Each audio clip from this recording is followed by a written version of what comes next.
You are in an argument. Your voice is steady. Then your throat locks. Tears roll down. You are not sad, you are furious. Now you look weak. If this happens, you are not broken. You just have a body that reacts differently. Today, we understand why. The common story says you cry because you are too sensitive. That story is wrong. You are not crying because you cared too little. You are crying because you care too much. Most people enter arguments partially invested. You are all the way in. You are running at full capacity. Any system at full capacity generates heat. Engines overheat. Computers need fans. Human beings cry. When you get angry, your nervous system activates. Heart rate increases.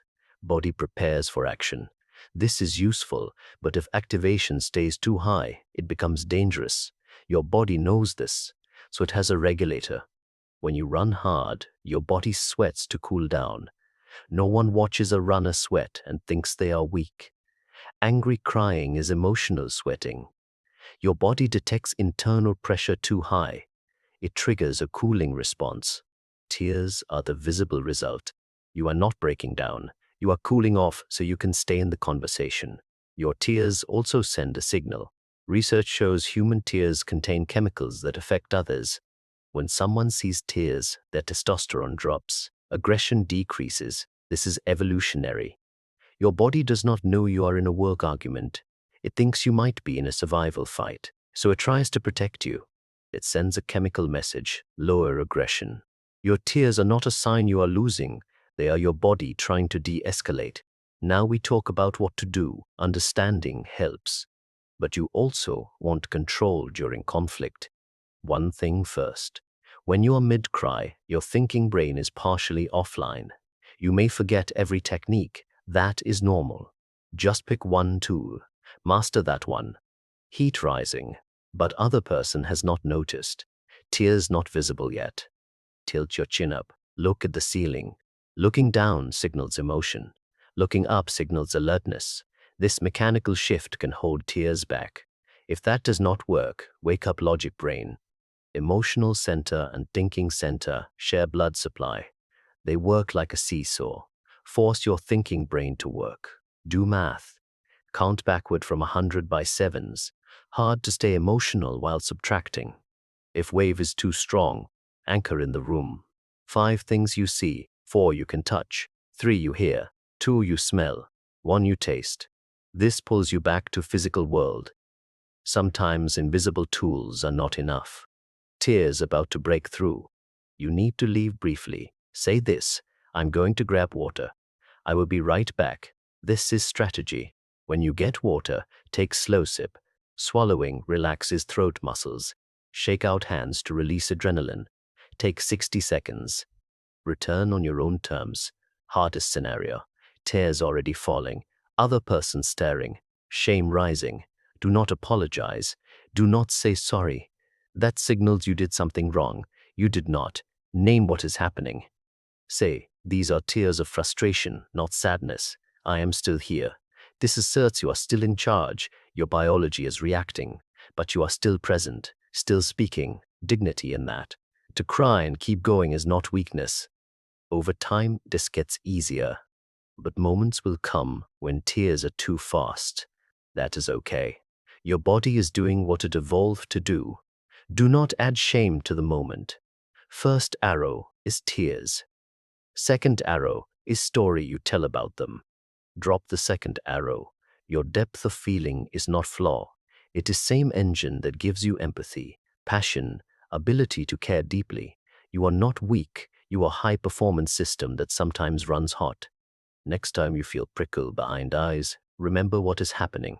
Your body is cooling you down, sending signal to lower aggression, trying to keep you safe. You are not breaking. You are regulating. Look up, take the sip, name it. Stay in the room. The tears are not the end. They are just part of it. You can finish what you started. Your body has one more layer you need to understand. The cooling system we talked about, it is automatic. You do not control when it turns on, but you can control how you interpret it. Most people make one mistake.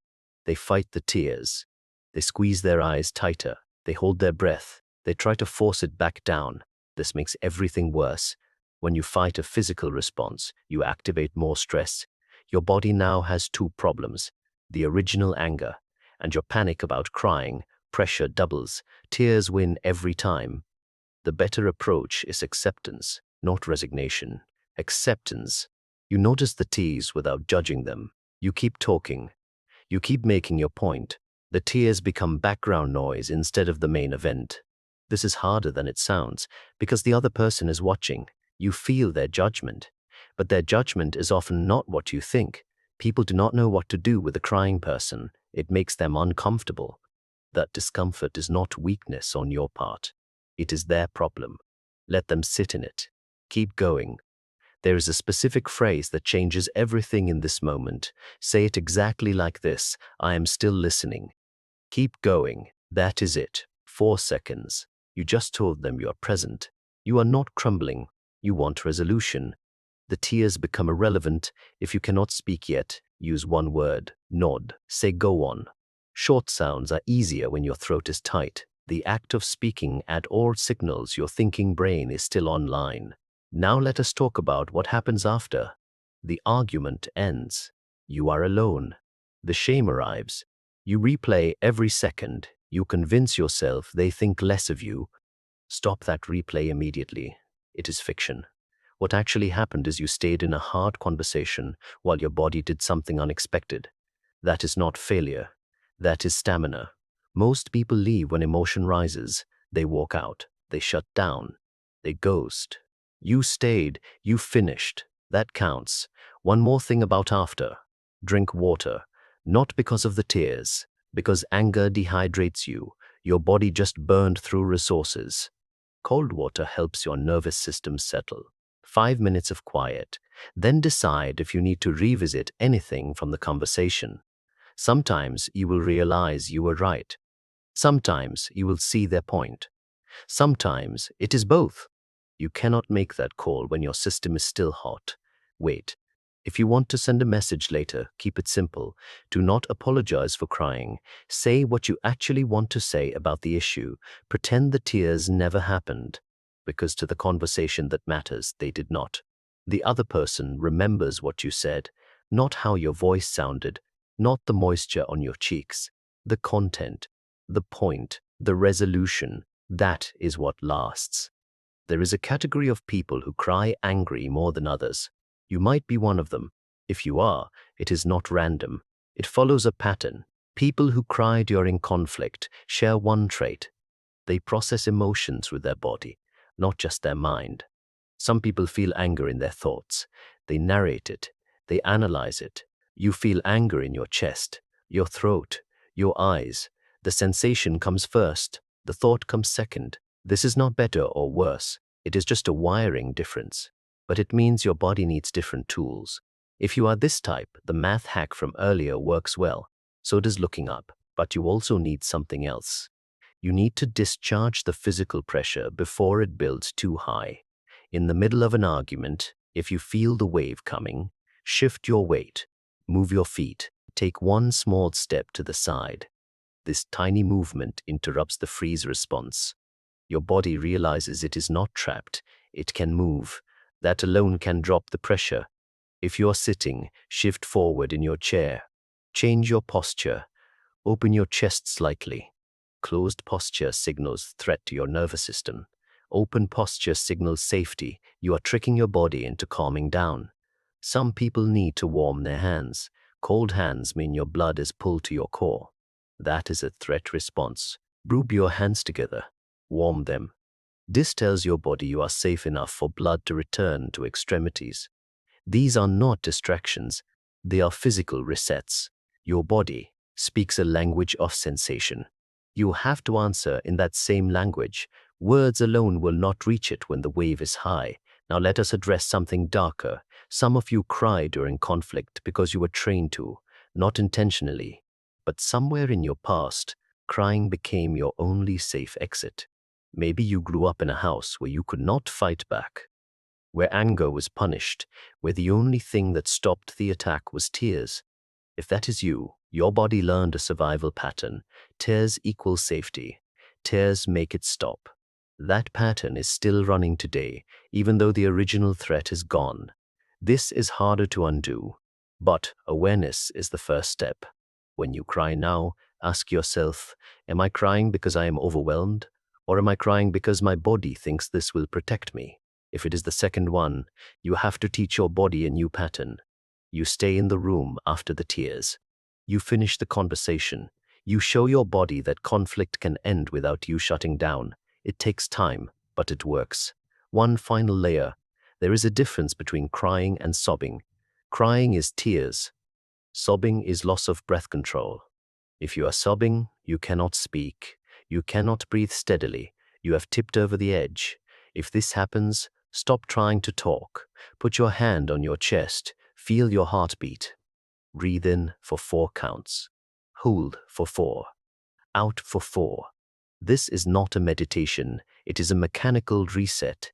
Your breathing controls your nervous system, not the other way around. When your breath steadies, you can speak again, not before. Do not force words through a sobbing throat.